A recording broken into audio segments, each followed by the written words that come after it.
एक समय की बात है। एक पिता ने देखा कि उसका बेटा घर के एक अंधेरे कोने में बैठकर कुछ सोच रहा था।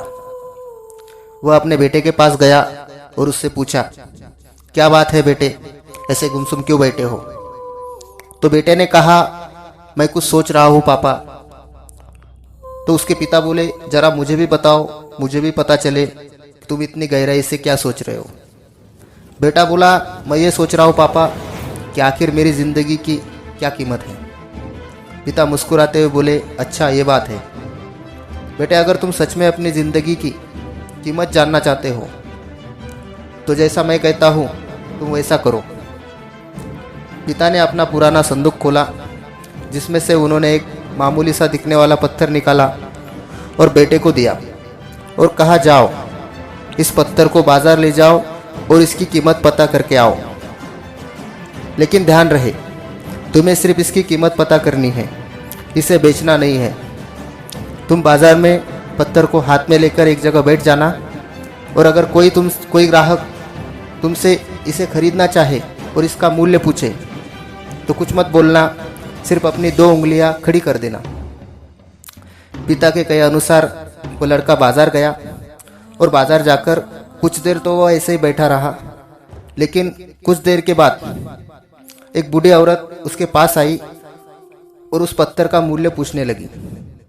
लेकिन लड़का चुप रहा, पर उसने उस बूढ़ी औरत की तरफ देखकर अपनी 2 उंगलियां खड़ी कर दी। तभी वह बूढ़ी औरत बोली, 200 रुपये।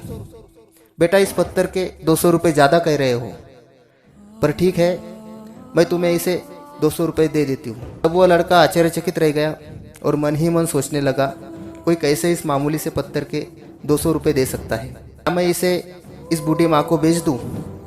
लेकिन तभी उसे अपने पिता की कही बातों का ध्यान आया कि इसे बेचना नहीं है, सिर्फ इसका मूल्य पता करना है। वह लड़का वहाँ से उठकर बाजार के अंदर की तरफ चल पड़ा। चलते चलते उसे एक म्यूजियम दिखा, तो वह लड़का उस म्यूजियम के भीतर चला गया। उसने वहाँ चारों ओर देखा तो उसे अजीब पर दिखने में काफ़ी मूल्यवान चीज़ें दिखी। पास ही खड़े म्यूजियम की एक सदस्य की नज़र लड़के के हाथ के उस पत्थर पर गई, तो वह आदमी उस लड़के के पास आया और बोला, क्या तुम यहाँ इसे बेचने आए हो? बताओ तुम्हें इसका कितना मूल्य चाहिए? तो पहले के ही तरह लड़का चुप रहा और उसने अपनी 2 उंगलियां खड़ी कर दी। वह आदमी बोला, 20,000। ठीक है, इसे तुम मुझे दे दो, मैं तुमसे इसे खरीद लेता हूँ। तो लड़का एक बार फिर से चौंक गया और वहाँ से भागता भागता सीधा अपने पिता के पास गया। बोलने लगा, पापा, मुझे इस पत्थर के 20,000 मिल रहे हैं, क्या मैं इसे बेच दूँ? लड़के के पिता मुस्कुराते हुए बोले, नहीं बेटा, अभी तुम्हें आखिरी बार इसे लेकर कीमती पत्थरों के दुकान में जाना है। वहाँ तुम्हें एक बूढ़ा आदमी बैठा मिलेगा, तुम यह पत्थर उस आदमी को दिखाना। वो लड़का समय बर्बाद किए बिना ही उस स्थान पर पहुंच गया। वहाँ उसे बूढ़ा आदमी काउंटर के पीछे बैठा मिला, जो एक लेंस लेकर किसी बारीकी से पत्थरों को देख रहा था। जब उस बूढ़े आदमी की नज़र उस लड़के पर पड़ी तो उसने लड़के से पूछा, तुम कौन हो? तुम्हें यहाँ क्या काम है? क्या तुम भूखे हो?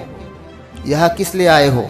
बताओ। क्योंकि जाहिर सी बात थी, एक बच्चे का ऐसी दुकान में क्या काम होगा। तो जिज्ञासा से भरे उस लड़के ने वह पत्थर उस व्यक्ति को दिखाया, जिससे वह बूढ़े व्यक्ति की आंखें फटी की फटी रह गई और तुरंत ही बोला, यह तुम्हें कहाँ से मिला?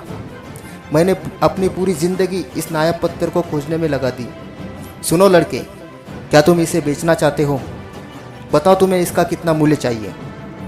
तो लड़के ने फिर से अपनी 2 उंगलियां खड़ी कर दी। वो बूढ़ा आदमी मन ही मन सोचने लगा, यह तो एक अमूल्य हीरा है, ऐसा नायाब हीरा करोड़ों रुपए देकर भी नहीं मिल सकता। वो बूढ़ा व्यक्ति उस लड़के से बोला, मैं तुम्हें इसके 2 लाख रुपए दूंगा, तुम यह पत्थर मुझे दे दो। इस कहानी से हमें यह सीखने को मिलता है, अगर हम मन की गहराई से सोचें तो उस पत्थर की तरह हमारा जीवन भी कीमती है। पर यह आप पर निर्भर करता है कि आप 200 रुपये वाला पत्थर बनना चाहते हो या 2 लाख वाला। हम में से बहुत से लोग इस जीवन की कीमत नहीं जानते और खुद को नाकारा और तुच्छ समझते हैं। लेकिन जो खुद से प्यार करते हैं, जो लोग आपसे प्यार करते हैं, हमें अपना समझते हैं, उनके लिए हमारा जीवन काफ़ी मूल्यवान और हीरे से कम नहीं। लेकिन कुछ लोग हमें सिर्फ इस्तेमाल करना चाहते हैं, हमारा फ़ायदा उठाना चाहते हैं। तो हमें ऐसे लोगों से बचना चाहिए। वास्तव में हमारा मानव जीवन बहुत ही मूल्यवान है। इसीलिए खुद को पहचानो, आगे बढ़ो और एक कामयाब इंसान बनो। दोस्तों, आज के लिए बस इतना ही। अगर आपको हमारा ये वीडियो अच्छा लगा हो तो चैनल को सब्सक्राइब करो, वीडियो को लाइक करो। धन्यवाद।